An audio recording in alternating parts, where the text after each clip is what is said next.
What's going on, everybody? Welcome to Coronavirus Chronicles, Ergogenic Aid Edition.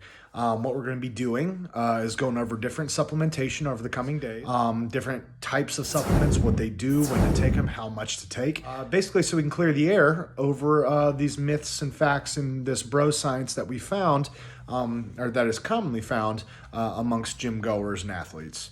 So in my experience, what I have found is in speaking with athletes and basically in empirical evidence is that lots of people will do just what their bro says to do. For instance, I get this a lot, or I used to get this a lot. It's like, oh man, my buddy pushed this C4 on me, man, and it's crazy. It's awesome.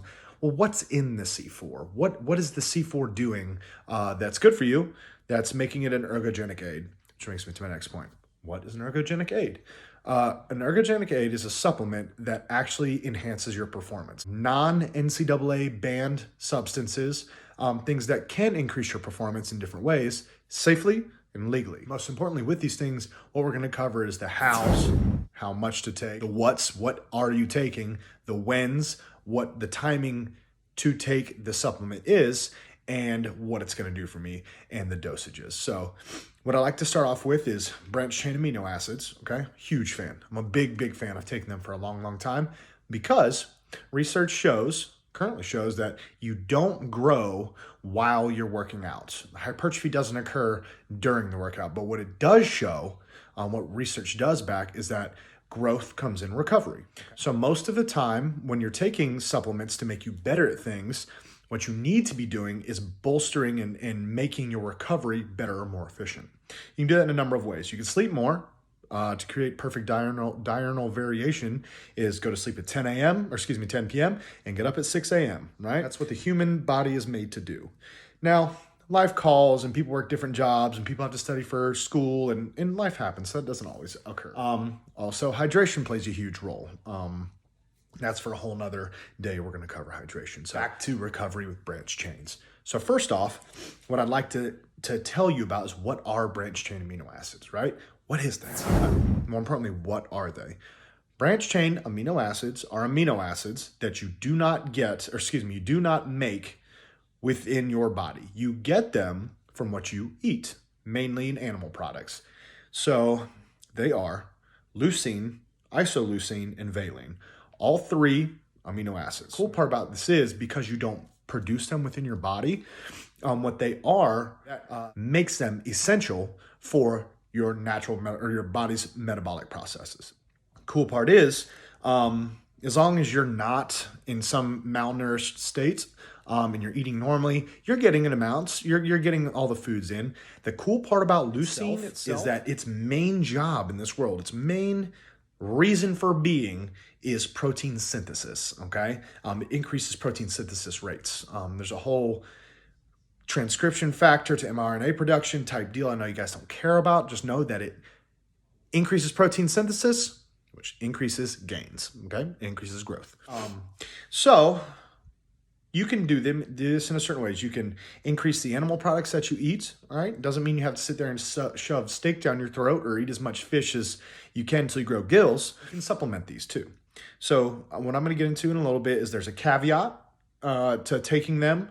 And the essence in which I'm using them is for recovery purposes and enhancing that recovery. You can take them all day. It's called priming the pump. You can take them all day long.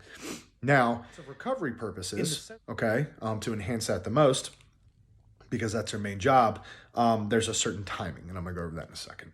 The real question is, what do branched chain amino acids do for me, right? What do they do for me? Well, what they're going to do is they're going to decrease exercise-induced muscle damage. You work out and get sore, right? You're sore for a long time. What it does, it shortens that window of time in which you're sore. So it shortens that delayed onset muscle soreness. You know, when you work out and do squats or something, and the next day you're like, oh, I'm kind of sore. It's not that bad. Nah, that workout wasn't that good. The next day, you're really sore on a very, very small scale of understanding what DOMS is, delayed onset muscle soreness. That's kind of what it is. That's its purpose in it. So therefore, if it's decreasing DOMS, right, it's decreasing your exercise-induced damage, right, then it's increasing your recovery time, i.e. plays a role in recovery. Also, as I was talking about how leucine's role is to increase protein synthesis, the branched chain amino acids as a whole, they regulate protein synthesis and they reduce it. The name of the game when it comes to lifting weights and working out, and the name of the game to getting gains, the name of the game to growth is recovery. Growth comes in recovery, okay? So very, very easily put, that means you'll be able to train at higher intensities for prolonged periods of time, okay? That's important when it comes to athletics. That's important when it comes to performance. They're glucogenic, they're ketogenic, which means they derive energy from other sources besides themselves. So it also helps increase your energy. It's not like you're gonna feel the same effects like you would off a cup of coffee or a Red Bull or something like that, but it does derive energy from non-branched chain sources, okay? So here's the thing, like how much, right? How much do you take? How much should you take? First, and this goes for all supplements. Again, nothing's regulated by the FDA, so it can do whatever. It doesn't matter. And they can put this much in, make a bunch of money off you. But really knowing how much to take, and we're going to cover this with all of the supplements that we're going to review here, knowing how much to take is paramount. So what research shows is that the bare minimum that you can take per dose, okay, so per time you drink it or per time you take your pills or whatever, up to you, is 6.6 grams. Now, I found that in a study that deals with women specifically. So men, how much should you take? 7 grams, okay? So supplement at your house. Some of it, maybe you can look at your proteins or whatever, and it has branched chains in it, right? So look at the dose, okay, and see how much it has in it. Now, even more importantly than that, okay, you want a high leucine ratio. Remember I told you about leucine? Leucine is the one that's that protein synthesis driver, right?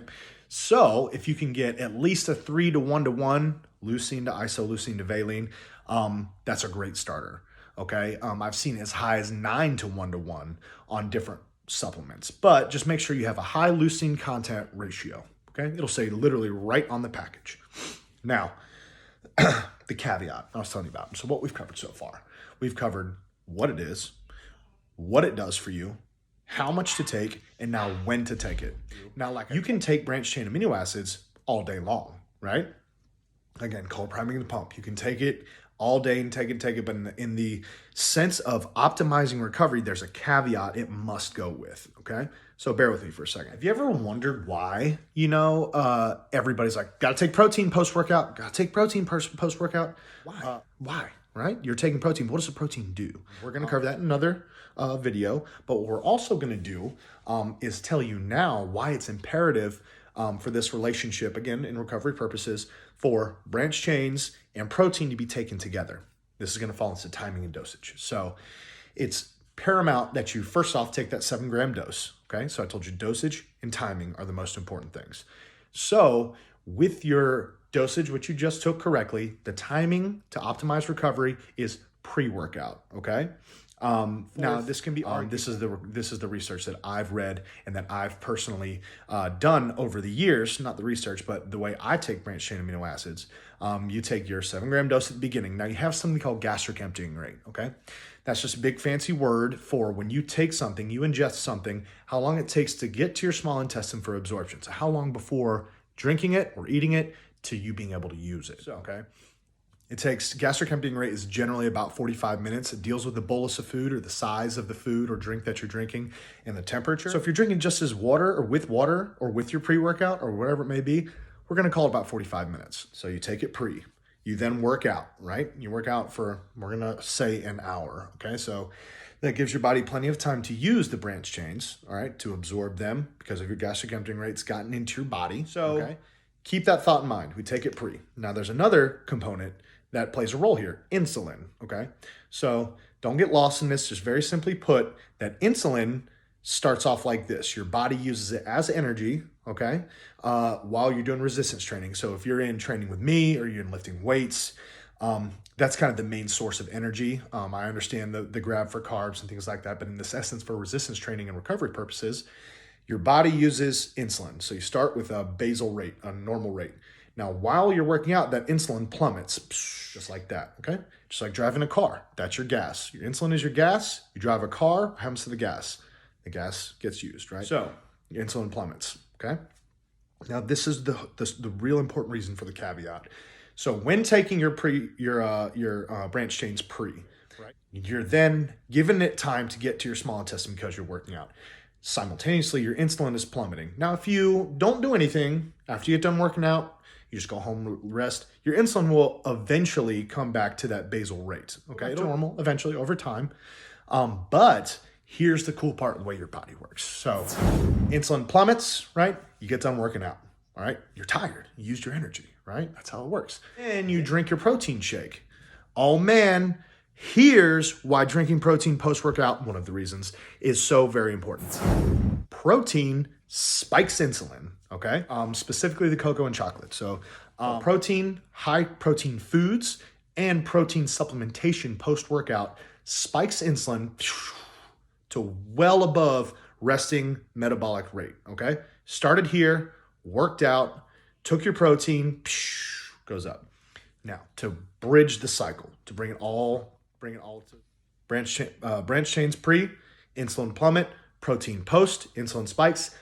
Insulin is the dependent carrier that pushes branch chains into the cell, just like that used. Meaning, insulin is the bus, the vehicle that puts it inside of your cells for it to do all the things I just mentioned that it does. The decrease in fatigue, the decrease in soreness, your delayed onset muscle soreness, making it so that it's an alternate energy source. That relationship itself, that caveat itself, that is paramount to increasing recovery. Remember, the name of the game is recovery, okay? So branch chains play a huge role in allowing you to recover faster. All those things I talked about, the recovery, once that insulin spiked via the protein shake or the protein food that you've taken, it shoves it in the cell, right? And that can do all the things we've talked about. Excellent, excellent, excellent recovery source. I'm a huge fan, okay? So you have your choice of ways you can take it if you choose to. Supplements, remember, they are supplements to supplement your diet. Eat. It's one of the greatest things in life is eating. Trust me, I love to eat. Anyways, so if you can't get to a meal, okay, you can't get to whatever to go home and cook, to stop and get food, it doesn't matter, okay? That's why the protein shakes are there, okay? So you have now sped up recovery, which decreases the amount of soreness you're gonna feel, increasing recovery time. You get all that protein in your body for the protein synthesis and protein turnover rates and things like that, which means that you are putting on muscle mass or putting on strength. However, depending on your phase, the goal of it is. Questions that come up. What's the best way to take it and how, when? I choose to take it in a powder, okay, because it's easier. A good trick that I found is that you can take it in a powder in your pre-workout or take it in a powder as part of like a Gatorade style tasting thing. It's not Gatorade, just, I mean, as like a sports drink almost. I choose to not want to take a bunch of pills and stuff because it comes in that form. Is it NCAA compliant? Yes, it is. So if you are a college athlete, guess what you're not going to do?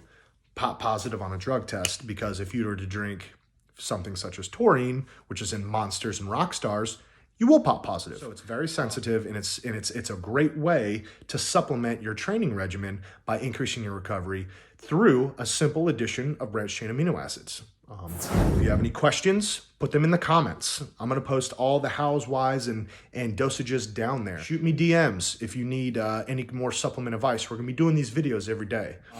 You can reach me through Jeff at NJFASSST with 3 S's, FASSST, Jeff at NJFAST.com.